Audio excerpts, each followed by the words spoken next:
So for me, this whole exercise starts with a key question, and that's what kind of city do we want to live in the future? What kind of Vancouver do we want to see going forward for our lives, our children, our children's children, and in fact the people that will inevitably be coming here as our population continues to increase at about 1% per annum.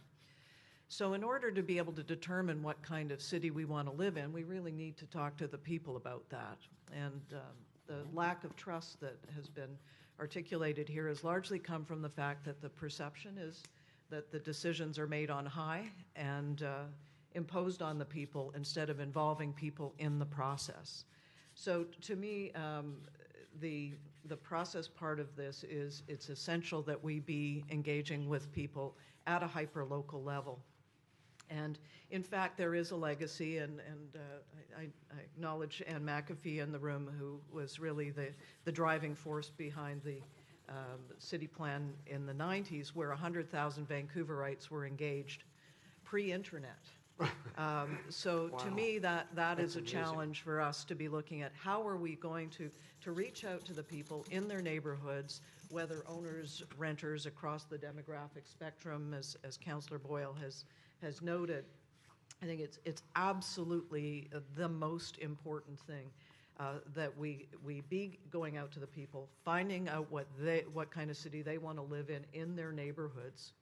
And I suspect that'll start with principles around livability, or I hope that it would. You know, what is a livable city? I think a big part of what's going to make that city livable is being an affordable city. Because when we hear constantly that people cannot afford to live here anymore, and again across the demographic spectrum, it's essential that we be looking at these things, sure, in an ecosystems approach, both geographically throughout the fabric of the city and also economically, because ultimately our role here is managing the business of the city, managing the land from Boundary Road to the University Endowment lands, which is really the canvas on which we're working here.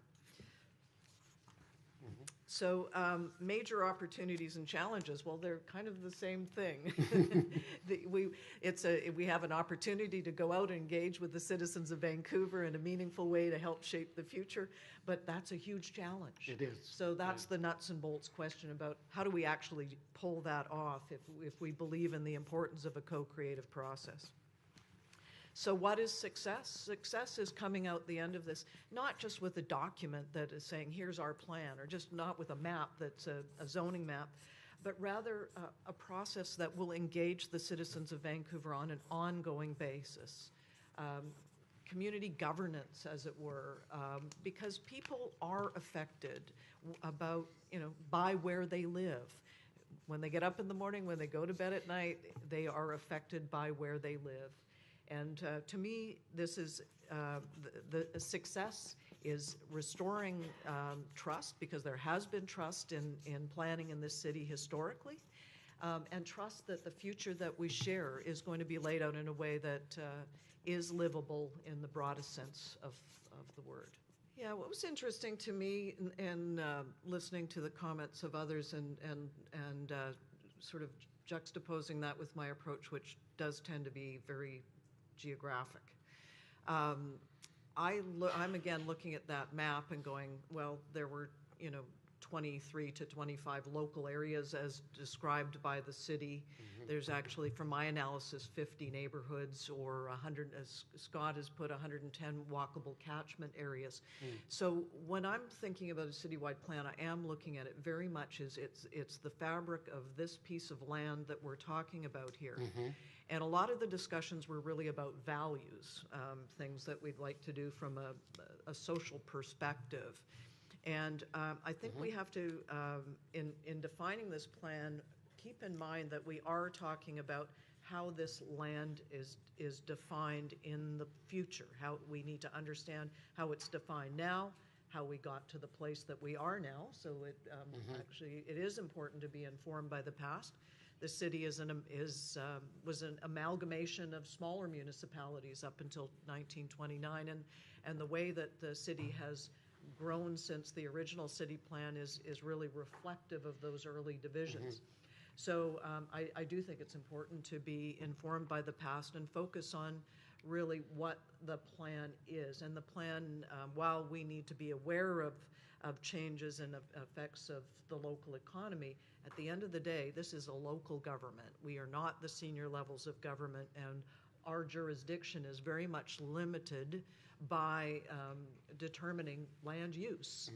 So that, you know, when we talked a lot about a lot of values, and those values, we have to be careful in not being too deterministic in imposing those values, because again, we were elected by the people that are eligible to vote in Vancouver.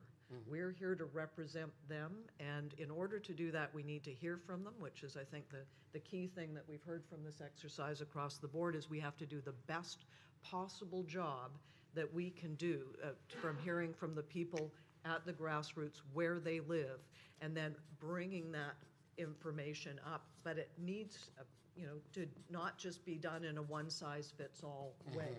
It needs to be done in such a way that really reflects the character of those 110 walkable catchment areas, with schools, with parks, with high streets, with transportation.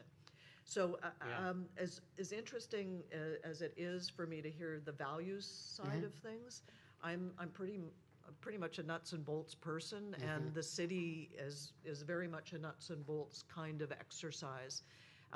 And so I think it's going to be a challenge for us to reconcile values material that's more conceptual or social in nature versus the nuts and bolts of how do we determine land use and in our planning going forward. That's the tension. Yeah, it's interesting. You mentioned the historical patterns. That would be a really interesting exercise to mine out that, show that those changes, how we got to where we are today. I think, is that what you were suggesting? Sure, and you know, you've often heard the saying, for those that don't know, see the mistakes of the past are doomed to repeat them. So I think this is again why it's very important to understand how we got to the point where we are.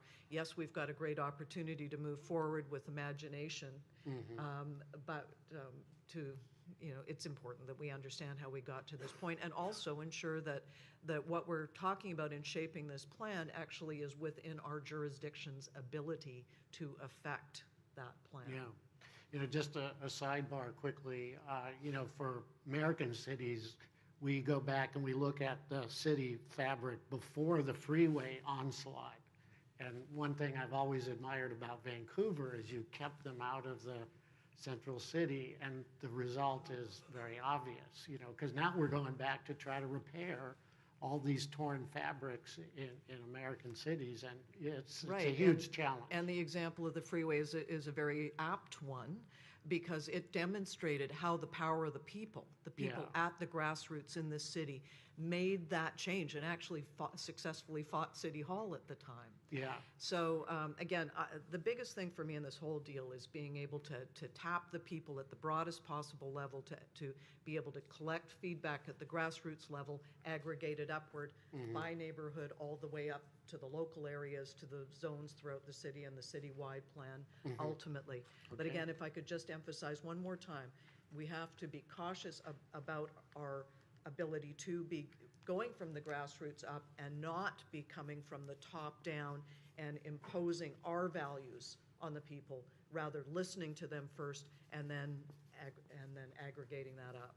So I'd like to get back to the nuts and bolts of this a little bit. I'm looking at a map of the city that's 115 square kilometers. I'm looking at a map of a city that is really somewhere around 100 5-minute walkable catchment areas. And there's 92 elementary schools, 18 secondary schools, 24 community centers. There's libraries, there's BIAs, there's civic theaters. There's all of these different things that are all happening someplace. And it's, again, really important that this process be reflective of the nuances of those places at a granular level. So as we consider the consultation process, to me, we have to keep our eyes firmly on the prize, which is how are we planning for those places going forward, and how are we gathering the voices? Because ultimately, as representatives, this is about popular control. We are elected to represent people, so we need to know what they think. So the question for us is, how do we know what people think in each one of those neighborhoods now? And one of the things that has come up a couple of times is the notion of a ward system, which is something that's been debated over the years. And that just sort of piqued my thinking about, if we reduce it to 50 neighborhoods, which some of my research has taken us to, could we not say we've got 10 councillors, that each councillor could have 5 sub-neighborhoods that they could be intersecting with and having conversations directly with? Because, again, we are the elected representatives. We should be hearing from the people directly. So that was just an innovation, I thought, maybe, that we could explore, is some more direct contact between councillors and neighborhoods. But then the question, of course, is how do we divvy up the neighborhoods and who talks to who? But that's something I think we could explore. Yeah. And then ultimately, still, I will come back that we are making land use decisions. And so therefore, the land use of is affecting the people that live in those neighborhoods. The two need to be quite integrally intertwined, notwithstanding the larger discussions around values. So Okay. you're likely familiar with the IAP2, or International Association for Public Participation, spectrum of public impact. And that is inform, consult, involve, collaborate, empower. So I think in whatever undertaking that we take, whether we're dealing with people in person or online, we need to be looking at that spectrum as having an important role to play in the way that we are gathering feedback and engaging with people. Because we're not just gathering the feedback, we want to be in a dialogue. And we want to ultimately be empowering people, especially in addressing the lack of trust. Yep. And trust brings me to the overarching question of transparency. People need to see that their feedback is having an impact, because I hear over and over and over again, sure, we went out to and we consulted, we listened, and then it doesn't have any kind of impact on the outcomes. So I think transparency should be emphasized as a key element of establishing greater trust in the public consultation process. So in person, again, I'm looking at the number of people we've got. I'm estimating right now around 640,000 people living in Vancouver. Well, back in the 90s, 25 years ago, 100,000 Vancouverites participated pre-internet. So that was public meetings, that was in the schools, that was in the community centers. It was every possible way that we could think of. So as we consider each of the neighborhoods, we should be considering, okay, where's the elementary school? Where's the park? Where's the library? Where are all of the ways, the BIAs, that we can be interacting with people, and make a list of all of the different ways, but informed by location, because they're all different, of where we can be reaching people and gathering feedback and engaging in dialogue across the city. As well, I think the question of different techniques came up. We can always grab things like polls, but people, often there's sort of emotional knee-jerkism into the simplicity of polls, and we need to be able to gather feedback in a more fulsome way from people. And techniques like the design charrette that you've brought up there, I think it was Councillor Carr that touched on that. Design charrettes are a terrific way, and the idea of a charrette in the box is great, but that's a charrette in the box that needs to be duplicated 50 or 100 times at a neighborhood level.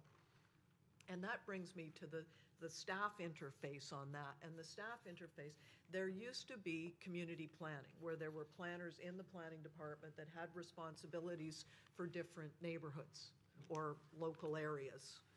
And that was certainly at play when the last city plan was done and the proposed vision areas. I think the terms of reference were distributed to council. There's a map in there that you'll find interesting. In order to be able to have an ongoing dialogue, and not just a one-shot deal, but an ongoing dialogue within the neighborhoods, it's important to be able to communicate back and have some, individuals within the planning department and other departments on an ongoing basis that have those relationships and that hyper-local knowledge. Mm-hmm. Interesting. Yeah. The key elements in establishing a legitimate process, popular control, considered judgment. People need to know what, to be informed and educated so that the feedback that they contribute is constructive. Transparency for building trust. Inclusiveness or inclusivity, I think, is a theme that everyone is in agreement and alignment on. Efficiency. Efficiency is something that we haven't really talked about. If we want to go out and consult with 100,000 plus people or hundreds of thousands of people, how are we going to do that efficiently in a way that is going to really inform the process? Mm-hmm. Because there are the nuts and bolts of it. Yeah. Trying to wind up, and these things apply themselves both to in-person, offline, and online processes. Mm-hmm. I think it's also important, even though we're talking about social media here and we're talking about different kinds of technology that are being used to gather things, that the same principles of authenticity apply. I think we've all been aware of what's gone on with social media, with the Cambridge Analyticas and the other online manipulations mm-hmm. that have occurred. And also to speak to Councillor Fry's comments about the loudest voices. Often those loudest voices are on Twitter, being rather unpleasant because of anonymity. Mm-hmm. So I think that it's important, even though we want to get the word out as broadly as possible, mm-hmm. and to your point, Councillor DiGenova, advertising, informing, getting it out there is important. But I think to make this a legitimate process, we have to at the same time really know that we are dealing with the people of Vancouver, where they live, in mm-hmm. such a way that they are going to trust our process going forward. That's key, absolutely. And all those things you mentioned, those metrics, help to build that trust little by little. Because they start off, I think you normally start off with a deficit in all local government. It's just the moods that people are in, Well, it's a global problem, but yeah. why even bother getting involved if it's only a waste of my time, no one's right. listening, it's not going to have any impact on the outcome. You really have to do a lot of work to break that cynicism. That's right. Absolutely. Yeah. Well stated. Chris. Couple things. We've been talking about schools, and there is a civics curricula that within the provincial government, mm-hmm. and I would suggest that there would be an opportunity to activate the civics curricula mm-hmm. and do it more broadly. I spoke with a grade 5 class at Britannia Elementary earlier this week and talked to them about the citywide plan. Mm-hmm. And, it really got them thinking and really activated around that. And they're going to embark upon a project, like a social studies project, as a result of that. So I think there's some really concrete and, again, structured things that we can be doing within the schools, both elementary and secondary schools, mm-hmm. that will actually give us the goods, because we need tangible feedback evidence to help shape our understandings. Mm-hmm. And on that subject, we've talked about the desire to be able to understand demographically how representative we're being across, again, the many neighborhoods of the city. And so I just wanted to address Councillor DiGenova's point, and that is that there's nothing that says that we can't receive feedback from outside the city. It just needs to be contextualized. Mm-hmm. We need to, just as we need to know, where you live within the city, what age, sex, income, you know, are you an owner or renter? The you know, the various variables that are germane to our understanding. So too is it important that if we're hearing from people from outside, are they from the Lower Mainland? Are they from the province? Are they from Canada? It just helps shape our understanding and gives more depth and texture to our understanding of the feedback that we're receiving from people in shaping the plan.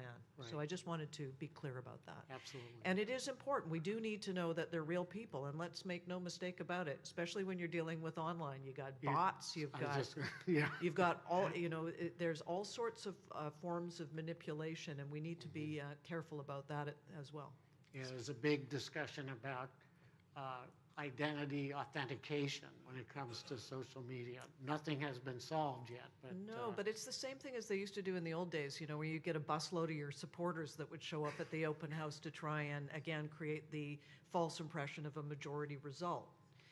In a similar fashion, it's easy Sure. to do that online. And so Yeah. this is what I'm getting at in terms of ensuring that the data is real. If we're counting on it for decision-making and policy, we need to know it's real. That's right. Thank you. So I guess I'd sort of dissect the question, how would you like council to be involved going forward? Well, first of all, again, council are elected representatives, so their job is to represent, which means their interaction with the people is key. Cheerleading, perhaps, as Councillor Fry has described it, although I think that can be teased out a little bit more. But we're also, as well as representatives, we're leaders, and we should be leading by example, I think, as we look at this you know, momentous exercise going forward. I do think it is important because the city as a body is the sum of its parts. And we do live in a city of neighborhoods, and whether we take those down to, you know, the 100 neighborhoods, 100 5-minute walkable catchments up to the 50 more regulated neighborhoods, the 25-ish that the city considers local areas, the 5 major zones, up to the aggregate of the city-wide plan. But it is the sum of its parts, and we do need to, we can aggregate up, starting with the most granular, the most grassroots level, and bring it upwards. So we all live somewhere in the city, and it did make sense, notwithstanding Councillor Carr's remarks commenting on Dr. McAfee. There has been discussion of things like wards and other forms of more direct representation at a hyper-local level, and it seems like to me that there might be an opportunity to innovate a bit in this regard. I don't think we need to be afraid of our residents. I am a bit concerned about the notion of that people are being lobbied in such a way that would detract from their ability to be representative. But I think it's something as representatives that we have to look at interacting with the public, as Councillor DeGenova described the people that we represent. So just as I believe we need to look at that map and go from 100 to 50 to 25 to 5 to 1, if you're imagining that, so too do we need to look at the various types of organizations laterally. We've talked about the schools, elementary and secondary. We've talked about community centers, libraries, BIAs, faith-based organizations, the MST, various different ethnic groups and communities of interest. But as we gain our understanding of each of those verticals, then we need to look at how they're playing themselves out throughout the fabric of the city. Because it is that kind of detailed knowledge that is important. Yes, we need a global view of Vancouver as a city, but as a council, I think we have to realize that it is key that we be getting as granular as possible, and that's why I keep coming back to this. If we could get 100,000 people involved in 1993, surely we can really do a stellar job of getting people engaged here. And yes, it is council as the representatives of the people that are the best cheerleaders and the ones that would lead people forward on that. So participating in key events, innovating with neighborhood organizations, talking further about the parameters, the outcomes, and the deliverables. I mean, the plan itself is a process, but what are the deliverables? What are we expecting to see? Is it a vote at the end? Is it a document? I tend to see it as more of an emergent process over time that's going to set a framework that will continue to evolve over time. Those are the best plans, are the ones that evolve over time. And then that brings us to the question of how the existing plans are going to factor into that. We did have a very excellent community planning process begun in the 90s that unfortunately, I would argue because of lack of or conflicting political will and turnover and changes, never got to fully play itself out. And that was 25 years ago, and there were lessons learned to carry that forward, but they can also inform what we've seen in when we had our briefing on Monday. There were a bunch of plans listed in there that we are treating as a fait accompli. These were plans that were set in place over the last decade, and people have touched on that variously here. Because these plans are creating the conditions precedent on which we are moving forward.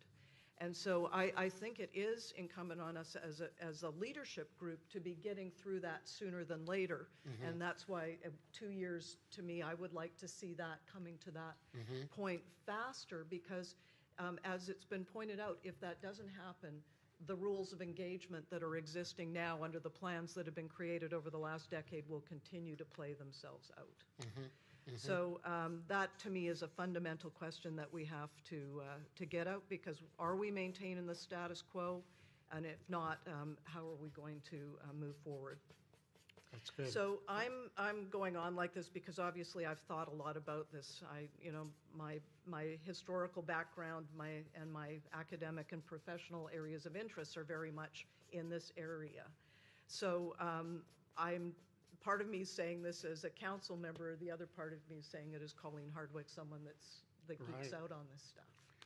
So I want to be as involved as I can in the process because I think it is the most important transformational thing we can be doing for the future of this city. And I would just encourage all of council to be the best cheerleaders that they can be for this exercise with our residents and lead by example. Mm-hmm. Good. So Great. that's what I think we should do. Sorry for going on a bit long. Well.